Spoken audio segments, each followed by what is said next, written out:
ঢালিউডের আলোচিত সমালোচিত অভিনেতা শরীফুল রাজ গুণিক সিনেমার সেটে নায়িকা পরিমণির সঙ্গে আলাপ প্রেম, এরপর বিয়ের পিড়িতেও বসেন তারা।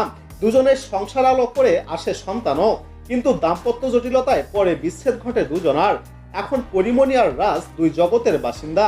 রাজ আছেন সিনেমার ব্যস্ততায়, অন্যদিকে কাজ আর দুই সন্তানকে নিয়ে সুখের সংসারে পরির।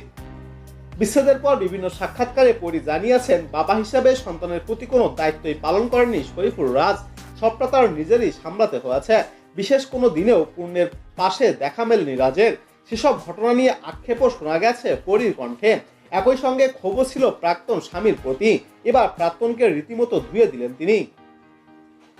যেখানে পরি লেখেন, রাত জাগা আর নির্ঘুম রাত মোটেও এক না শোনা। মা হয়ে দেখো, বাচ্চার গায়ে একটা মশার কামড়ও নিতে পারবা না। আর সেখানে বাচ্চার 104 ডিগ্রি জ্বর তো মায়ের দম বন্ধ হয়ে থাকার মতো। অভিনেত্রী এরপর লিখেন, তার ওপর এক মা হয়ে বাচ্চার এই ফেস নেওয়া যায় না। Just Trump's me.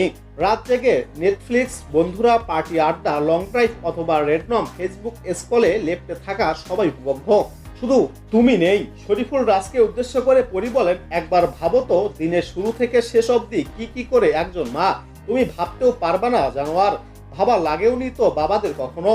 যারা বাবা হয় তারা সব জানে, জেনেই সব আগলে রাখে। পরি বাচ্চাদের এমন সোকট বাপের মোটেও দরকার নাই।